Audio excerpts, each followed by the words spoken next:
wake up early in the morning.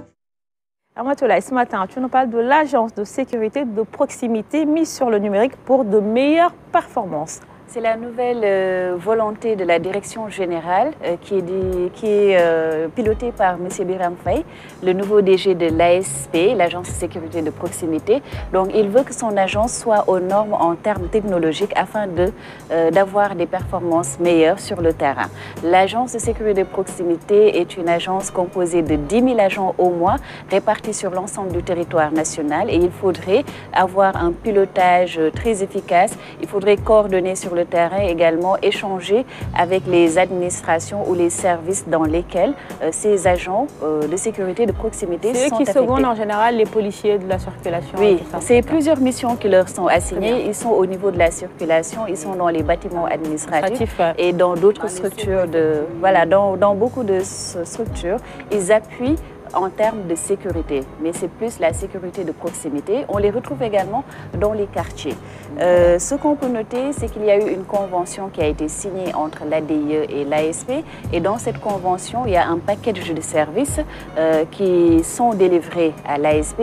Nous pouvons noter le SIGEC, la messagerie, mais surtout l'hébergement des données.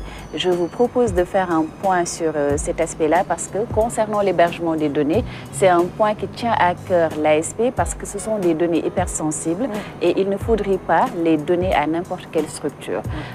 Monsieur Biram Faye nous explique un peu les motivations concernant cette convention de partenariat. Sur le plan informatique, je pense que nous en avons vraiment besoin. Disposer également d'un espace de stockage pour l'hébergement des données, vu la sensibilité des informations que nous manipulons. Parce que je l'ai dit tout à l'heure, nous sommes dans un domaine extrêmement sensible, un domaine extrêmement sérieux, à savoir le domaine de la sécurité. Donc nous comptons également sur l'ADIE, en tout cas pour les données des structures administratives, pour les renforcer. Nous avons de très très grandes ambitions, en tout cas sur le plan informatique. Parce que quand je suis venu, j'ai trouvé une cellule informatique.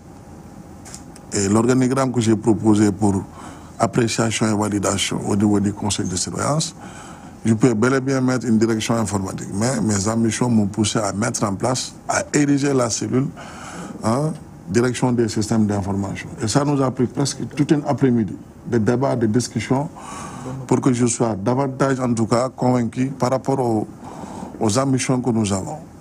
Voilà, l'informatisation du fichier des ASP. Nous avons 10 000 ASP. Des fois, il nous arrive même de perdre le contrôle. Parce que dans le décret portant création de l'agence, nous avons l'obligation, sur les 5 missions qui sont les nôtres, de recruter, de former et de déployer au niveau de la police, la gendarmerie et des autres administrations. L'administration territoriale, les collectivités locales, les familles religieuses, la campagne nationale de déguerpissement et d'hygiène publique.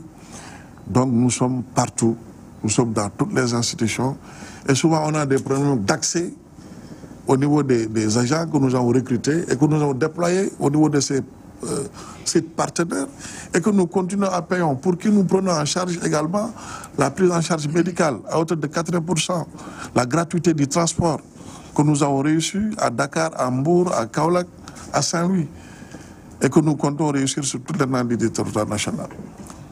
Donc même pour l'affectation, des fois ça nous pose problème. Parce qu'il faut des séances d'évaluation régulières avec ces institutions. Il y a un contrôle permanent, rigoureux et régulier qui est exercé sur les ASP, parce que nous sommes pratiquement dans le domaine militaire, avec une formation de 45 jours, ainsi de suite. Donc là, il nous faut des outils, en tout cas informatiques modernes, pour l'innovation et pour la simplification de nos procédures. Très bien. Ramatoulaye, une problématique particulière a été soulevée par le directeur général de l'ASP, c'est celle de l'hébergement des données. Et il a eu des assurances avec l'ADIE, puisque l'ADIE dispose de 2 data centers actuellement pour héberger et stocker les données essentiellement de l'administration de façon sécurisée et préserver un peu ce qu'on appelle la souveraineté des données. Donc le directeur de l'ADIE lui a donné des gages concernant tous les services dont il a besoin. Il y a le SIGEC qui est en train d'être déployé octroyés au niveau de l'ASP. Il y a la messagerie, parce qu'il faudrait échanger, communiquer de façon sécurisée. Également, nous avons profité de cette cérémonie de signature pour leur octroyer du matériel informatique. Ce sont des téléphones, ce sont plutôt des ordinateurs fixes, des ordinateurs portables, mais également des téléphones ILTE qui permettent une communication sécurisée. Et ce sont des téléphones qui sont octroyés dans le cadre du projet Safe City avec le ministère de l'Intérieur globalement et toutes ces entités qui sont parties prenantes, ainsi que la gendarmerie et l'armée. D'ailleurs, le DG a rencontré lundi le ministre de l'Intérieur pour faire le bilan d'étape de ce projet Safe City. Mais avant d'expliquer un peu plus sur ces aspects, je vous propose de suivre le directeur général de l'ADIE, M. Sherpa. L'ADIE est le principal hébergeur de l'administration. Très souvent, quand nous rencontrons les administrations, nous leur demandons systématiquement d'héberger leurs données dans les data centers de l'ADIE pour éviter que certaines charges qui ne sont pas forcément liées à votre métier de base puissent être gérées à votre niveau.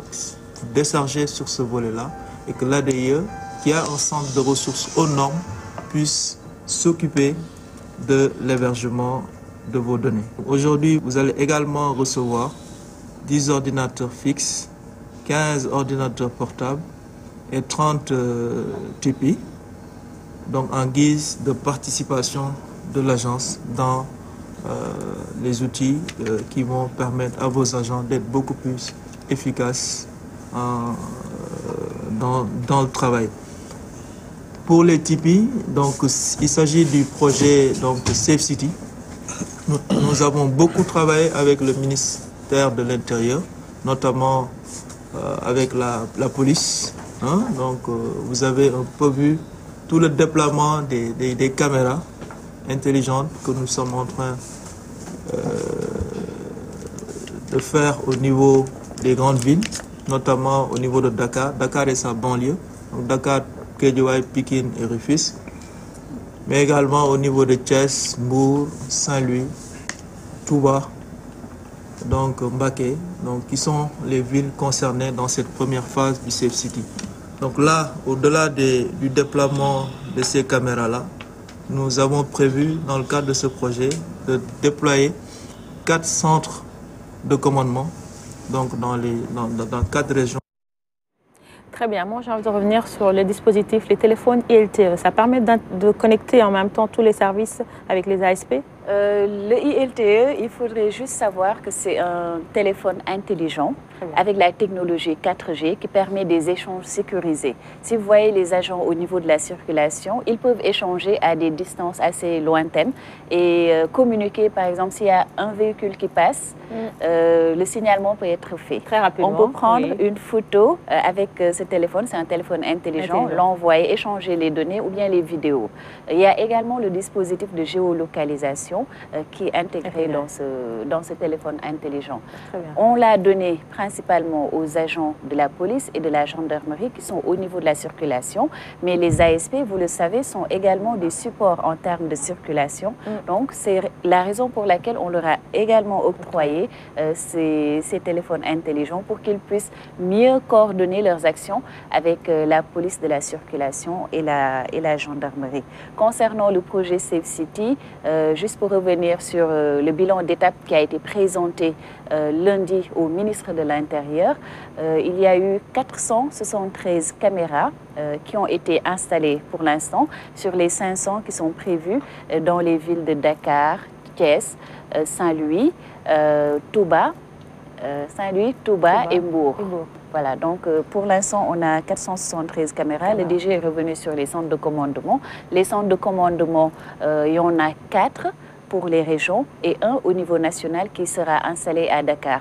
Et le principe de ce centre de commandement, c'est de collecter l'ensemble des images qui sont diffusées par les caméras de surveillance, de faire le pilotage, d'avoir une visibilité globale et de pouvoir interagir avec les différents acteurs. D'ailleurs, le ministre Ali Ngouille Ndiaye a décidé de mettre sur pied un cadre interministériel pour rendre opérationnels ces centres de commandement. Très bien, c'est très intéressant. Et également, ce matin, on a un agent du ministère de l'Intérieur, Madame Sy. Je voulais même féliciter le directeur Biram Faye, je le directeur général des ASP, mais personnellement, on a eu à collaborer. On a même participé à une conférence à Marseille sur la prévention, sécurité. En fait, c'est une personne qui en veut, surtout en matière de renforcement des capacités.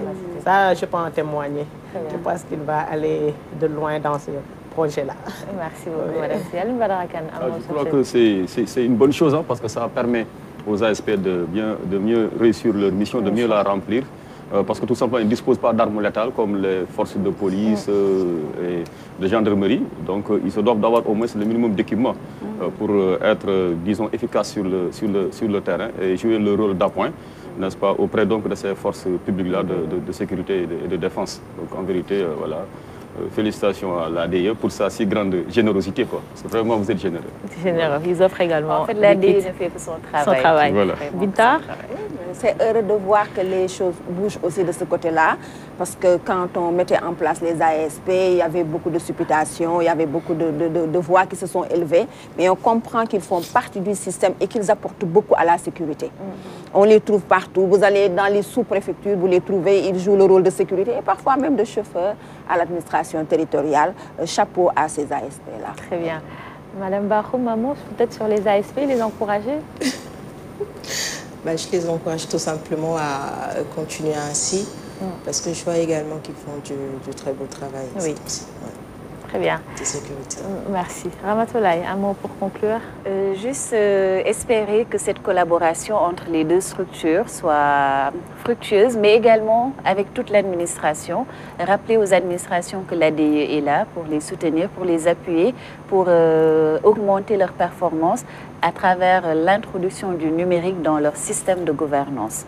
Et féliciter également le projet Safe City qui a quand même fait d'excellents résultats sur le terrain et le projet va être finalisé d'ici quelques mois. C'est un projet qui est inscrit dans le cadre du programme Smart Sénégal qui avait démarré en 2019 et dont la fin est prévue pour cette fin d'année 2020.